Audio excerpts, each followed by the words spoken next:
నమస్తే, welcome to our channel. నేను ఆదిత్య. వరదల నేపథ్యంలో విజయవాడ ఏ విధంగా ఉంది, విజయవాడ పరిస్థితి ఏంటో మనం చూస్తూనే ఉన్నాం. మరి సహాయక చర్యల్లో భాగంగా ప్రస్తుతానికి కూటమి అధికారంలో ఉన్న తరుణంలో కూటమిలో ఉన్నటువంటి మంత్రులు ప్రతి ఒక్కరు కూడా నిత్యం ప్రజలకి అందుబాటులో ఉంటూ ప్రజలకు కావాల్సినటువంటి సహాయ సహకారాలు అందిస్తూనే ఉన్నారు. మరోవైపు సీఎం కూడా ఏపీ సీఎం చంద్రబాబు నాయుడు దాదాపుగా 74 సంవత్సరాల వయసుని లెక్క చేయకుండానే నిత్యం ప్రజలకు అందుబాటులో ఉంటూ వాళ్ళకి కావాల్సినటువంటి మనోధైర్యాన్ని ఇస్తూ వాళ్ళకి కావాల్సినటువంటి బేసిక్ నీడ్స్ ఏవైతే ఉన్నాయో అవన్నీ అందుబాటులోకి తీసుకొస్తూనే ఉన్నారు.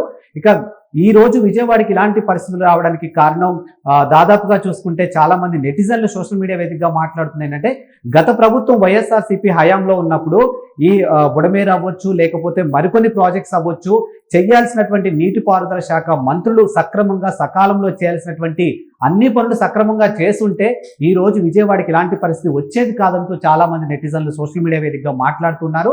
మరి ఒకసారి చూసుకున్నట్టయితే గత హయాంలో అంటే గతంలో వైఎస్ఆర్సీపీ హయాంలో ఉన్నప్పుడు నీటిపారుదల శాఖల మంత్రులుగా చేసినటువంటి అనిల్ కుమార్ యాదవ్ చేసినటువంటి వ్యాఖ్యలు ఒకసారి మనం వీడియో వేదికగా చూద్దాం.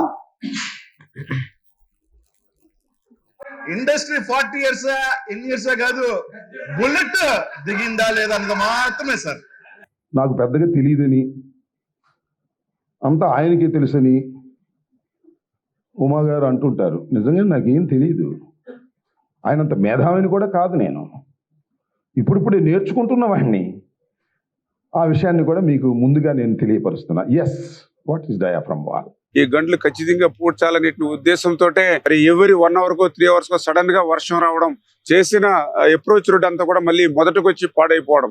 అదేవిధంగా నిన్న అయితే బుడవేరు దగ్గర 9,000 10,000 క్యూసిక్లకి మళ్ళీ పొంగి మేము చేస్తున్నటువంటి వర్క్ కి అడ్డంకి కలగడం, ఆ వేసినటువంటి మెటీరియల్ కూడా ఆ ఫ్లోకి మళ్ళీ వెనక్కి కొట్టుకుపోవడం.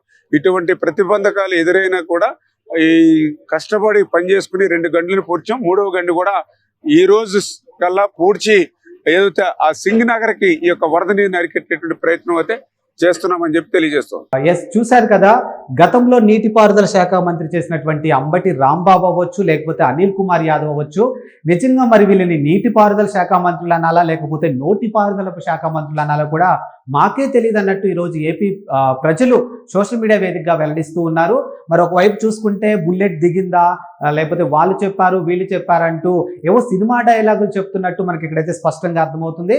మరోవైపు ప్రస్తుతం అధికారంలో ఉన్నటువంటి కూటమిలో నీటిపారుదల శాఖ మంత్రి అయినటువంటి నిమ్మల రామానాయుడు దాదాపుగా ఒక 2 రోజుల నుంచి బుడమేరుకి సంబంధించిన అంశం ఏదైతే ఉందో, అక్కడ ఏదైతే బుడమేరుకి సంబంధించినటువంటి పనులు ఏవైతే ఉన్నాయో, అంటే ఇప్పుడు ఏదైతే ఒక మనం ప్రమాదం చూసామో ఇక రానున్న రోజుల్లో ఇలాంటి ప్రమాదాలు సంభవించకుండా ఉండడానికి అండ్ తక్షణమే దీనికి కావాల్సినటువంటి చర్యలను కూడా ఇమీడియట్ గా స్టార్ట్ చేసినట్టు మనకు అక్కడ తెలుస్తుంది.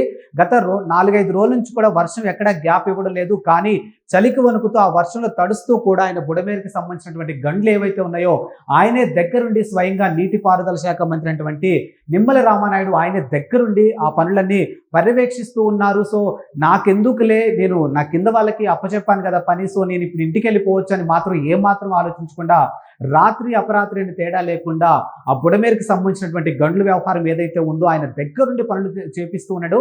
ఒక విధంగా చెప్పాలి అని అంటే మాత్రానికి పూడిక ఆయన కూడా స్వయంగా చేస్తున్నటువంటి అంశాలు కూడా మనం మీడియా ముఖంగా సోషల్ మీడియా వేదిక మనం చూస్తూనే ఉన్నాం.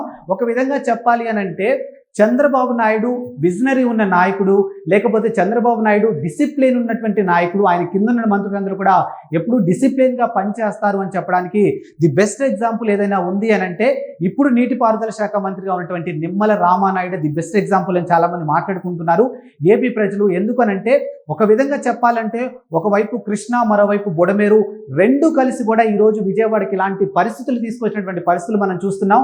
మరోవైపు వైఎస్ఆర్సీపీకి సంబంధించినటువంటి ఫేక్ ప్రచారాలు మనం చూస్తూనే ఉన్నాం.